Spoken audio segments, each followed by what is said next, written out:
In light of China's export curbs on rare earths, do you view India as a reliable partner going forward? And are you planning to meet Prime Minister Modi in Malaysia? Are you open to talks in terms of trade? Sure. He's a friend of mine. We have a great relationship. He just said that 2 days ago, as you know.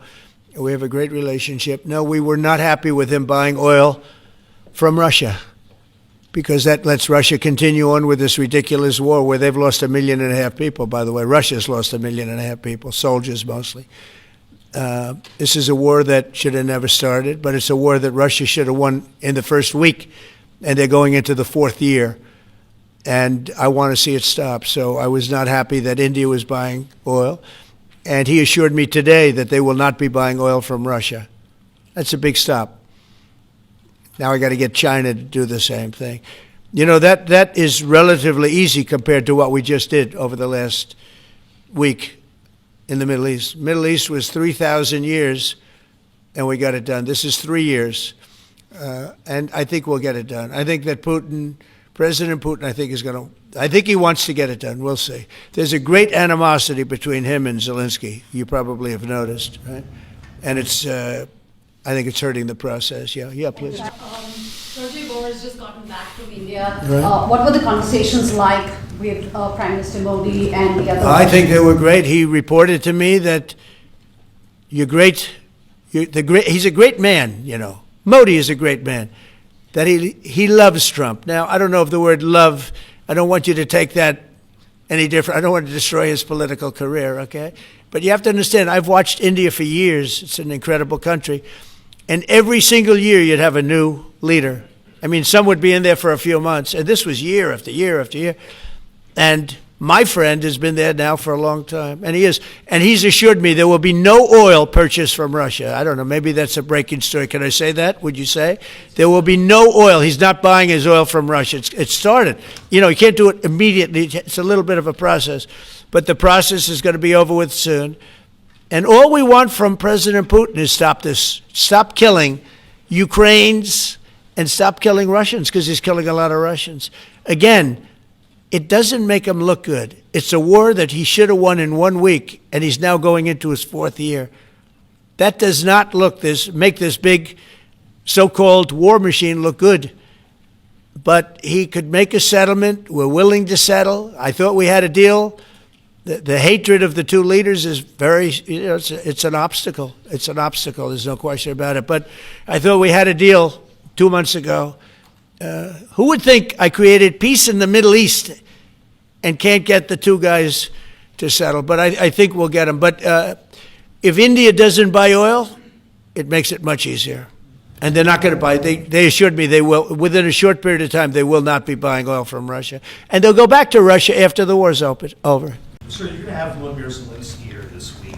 What is your message at this stage of the war for him? And shy of tomahawks. To who is it? For Zelensky. Yeah. And shy of tomahawks for Ukraine. Are you considering other options, and will you speak with Vladimir Putin about No, that? we're looking at other options. We are. President Zelensky's coming in. I'm not a fan of the war. I'm not a fan of the way it started. It should have never happened. It wouldn't have started if I were president. The election was rigged.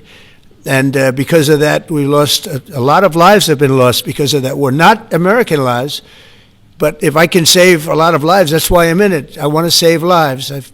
I've had 8 wars. The Prime Minister of Pakistan got up the other day, said so beautifully, he says, you saved millions of lives. He told that to a group of people right in this office. He said the president saved millions of lives. And I think what he's referring to is the fact that that would have been with India a nuclear war. That was getting very close. You know, 7 planes, they don't talk about it, but 7 aircraft were shot down. In fact, we have the new ambassador to India right here. They're well represented. You better represent us, not them, okay? But Sergio's going to do a great job. He's going to do a great job. But no, we'll be talking about the war with him, and we'll be talking about, I mean, they want to go offensive.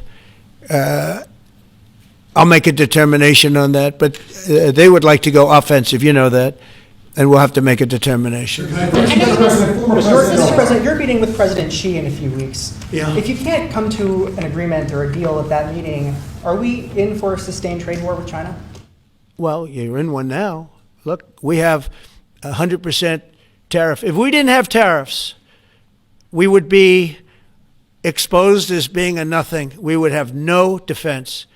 You know, they've used tariffs on us, but we've never had anybody sitting in that chair that felt the need to do it. And they've allowed us to be $37 trillion in debt, et cetera, et cetera.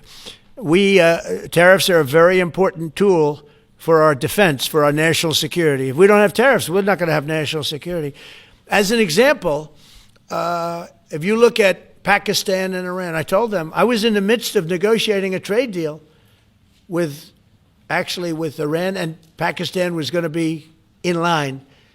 And because of tariffs, they all want to negotiate much differently. We were making a good deal. And then I heard that they're shooting at each other. And I said during one of my conversations, are you guys going to go to war? Two nuclear powers. We are thinking about, I said, here's the deal. You go to war, I'm going to put a 200% tariff. I'm going to stop you from doing any business in the United States. I said it to both of them.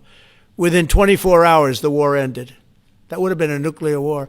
And again, the Prime Minister of Pakistan, who was here 2 weeks ago, said that that man saved many millions of lives in front of a whole group of people because he thought it was going to be war.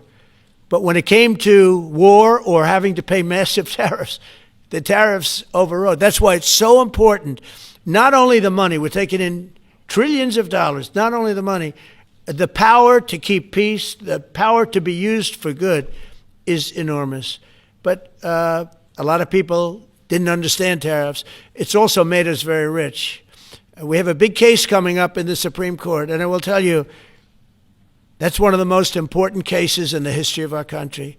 Because if we don't win that case, we will be a weakened, troubled, financial mess for many, many years to come. I don't even know if survivable is a good term. And if we do, we're going to be the most powerful economic country in the world.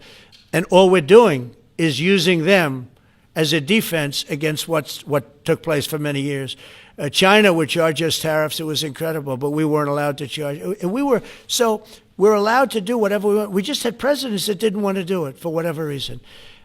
And it was nothing. But of the 8 wars, I was saying 7, of the 8 wars, I would say tariffs are directly responsible for me ending 6 of them, 5 or 6. Without the tariffs, you have wars raging all over the world. With the tariffs, other than Russia, we have no wars out there. And we've made a lot of good friends, too.